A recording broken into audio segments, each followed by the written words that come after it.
I would keep them in the loop as best I could, knowing that some information is confidential. So we set up a conference call mid-morning, mostly so I could tell them what I knew. By the time we got to it, I think much of what I knew had already been reported, and then I wanted to make sure that I could answer any of their questions. So again, there have been an awful lot of people who've committed an awful lot to the success of this program, and they're critical, and this impacts them. This is, everybody always focuses on one person, but this has an impact on a lot of people, a lot of staff. I also met with the support staff this afternoon that works closely with football. Again, just to make sure that we get their questions answered and they know exactly what's happening. Rob Mosley. I got a question, if I can follow up on that real quick. I guess I'm surprised. I would think you would expect that the head coach would be keeping his assistants in the loop as to what his future is because it impacts them so closely. So is that what you learned last year, that's not what happens? Well, I don't know the answer to that. All I know is that I needed to take a more active role in communicating with what I knew. I do know that after he met with the team, Chip fully intended to call all of them.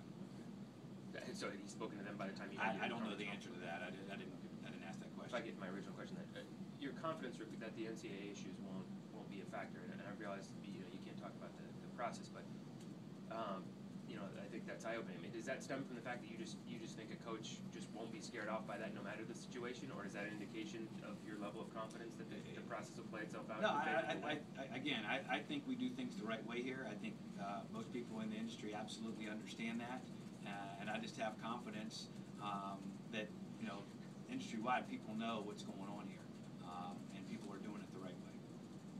For current players who may have been shocked about the news, still have additional questions, are there any resources that you brought in from the outside to kind of explain everything that's going on, or what that process, say a player wants to come and talk about what's going on with the status of the program? Well, we have a number of staff who are still here, both on the coaching staff, on the administrative support staff, and I visited with the players, laid out for them that what I've shared with you today, and in fact told them I'm available anytime anybody has any input or any questions. So I will remain available to them and the staff, and they have a number of other support staff around who can help them.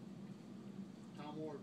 Rob, are you worried at all about the perception that Chip leaving now with the NCAA thing on the horizon, that's like kind of staying one step ahead of the law, so to speak? No, I don't think that's a factor in his decision. What sort of timetable will the new coach have to maintain Chip Kelly's success that he's had over the last 3 years, like number of years, or? Oh, I mean, we're not putting.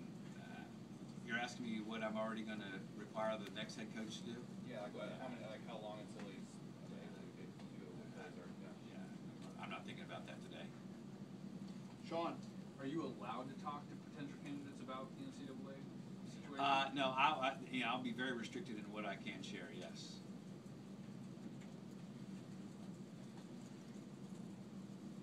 Any more questions? Oh, I'm sorry, Chris.